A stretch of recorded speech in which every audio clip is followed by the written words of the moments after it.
चा विकास होईलच, त्याबद्दल शंका नाही. तर आज मेळावा जे आपण घेत आहोत ते साक्षरता अभियानाचं आहे. साक्षरता अभियान केंद्र सरकार दर 10 वर्षाला कार्यक्रम त्याला ठरवावे लागतात.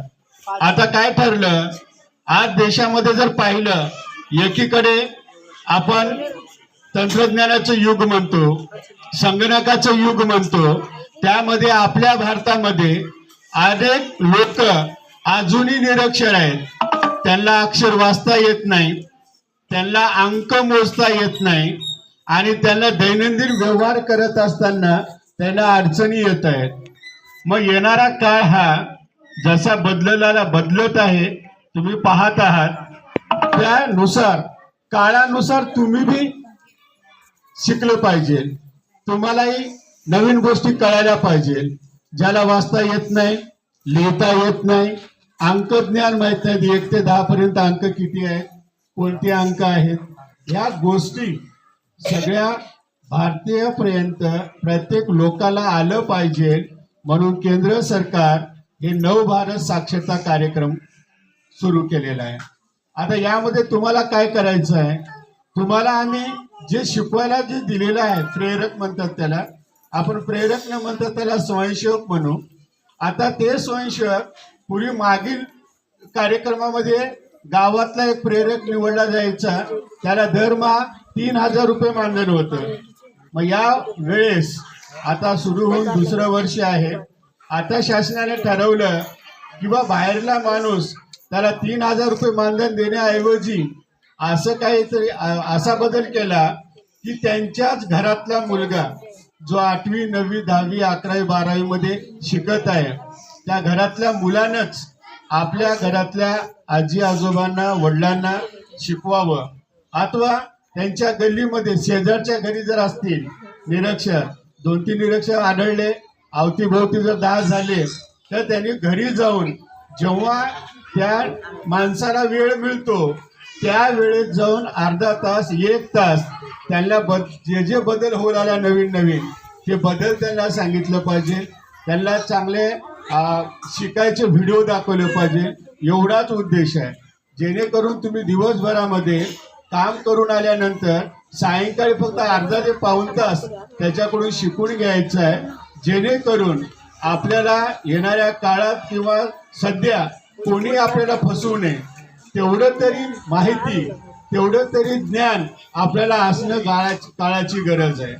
म्हणून या कार्यक्रमामधून आम्ही तुमच्या पुढे ठेवला, आम्हाला विषय दिला होता, आपली संस्कृती, सण उत्सव, खाद्यपदार्थ आपले कोणते आहेत देशभरातले, वेशभूषा कोणती आहे, प्रत्येकानं कपडे परिधान करण्याची, वेशभूषा करण्याची प्रत्येकाची वेगवेगळी पद्धत आहे. त्यानंतर सर्वांचं खानपान वेगळं आहे, सर्वांची लोककला जे आपण नृत्य करतोय ते वेगवेगळे. तुम्ही सर्वजण त्या प्रत्येक स्टॉलला, प्रत्येक टेबलवर जाणार आहात आणि ज्या बॅनरवर जे आपल्याला सनद दाखवलेले आहेत, जे आपले असाक्षर आई वडील आहेत, बंधू भगिनी आहेत, यांनी काय करायचं आहे की त्यांना माहिती पाहायची आहे.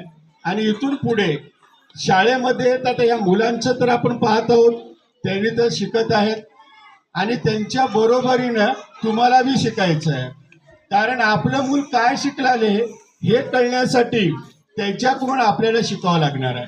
आणि मुलांना देखील सूचना आहे की आपले आई वडील जर त्यांना लिहिता वाचता येत नसेल तर तुम्ही त्यांना जसा वेळ मिळाला त्या वेळेमध्ये अक्षर वाचण्याचं आणि अंकज्ञान लिहिण्याचं, समजण्याचं हे तुम्ही आपल्या आईवडिलांना शिक्षण द्या. कारण आपले आईवडील, शेजारचे आजो आजोबा, मामा मामी, काका काकी, जे काही आपले नातलग आहेत, कोणाला लिहिता येत नाही, अजूनही वाचता येत नाहीये. आणि निरक्षर आपल्याला केव्हा दिसून येतात, जेव्हा मतदानाला जातो ना, तिथं अंगठी मारतात. मग इकडे जर पाहिलं तर कोणही सांगत नाही की बा मला लिहिता येत नाही, मला वाचता येत नाही, पण सत्य त्या इलेक्शनवरून शासनाला कळत असतं. मग जेव्हा मतदान होतं, मतदानावर जेवढे बी अंगठे मारले, मग अंगठा मारला म्हणजे तो नागरिक, त्या माणसाला लिहिता येत नाही, वाचता येत नाही. मग अशांसाठी केंद्र शासन असे कार्यक्रम करतं. म्हणून आपलं बी कर्तव्य आहे किती दिवस आपण अंगठा मारणार? आपलं नाव काढायचं आहे. आपलं नाव जे ठेवलेलं आहे ते अक्षर कोणते आहेत ते अक्षर आपल्याला समजून घेतलं पाहिजे आणि आपल्याला लिहिता आलं पाहिजे. जेव्हा अंगठा मारणारा त्याचं नाव काढायला शिकेल ना, त्या दिवसा एवढा आनंद त्याला उभ्या आयुष्यामध्ये कधी होणार नाही. आणि ते आनंद जर आपल्याला घ्यायचा असेल तर आपल्याच मुलाकडून आपलंच नाव काढायला आपल्याला शिकावं लागणार आहे. अक्षरे शिकायचे साधे साधे. मग बाकीचे व्हिडिओ पाहण्यापेक्षा आपले मुलं जे व्हिडिओ आपल्याला दाखवतात ते पहा. त्याच्यामध्ये दैनंदिन व्यवहार कसा करावा याची पूर्ण माहिती आहे. म्हणा हे आपल्याला शिकलं पाहिजे. मग शिकण्याची आपली इच्छा 100% जागृत झाली पाहिजे.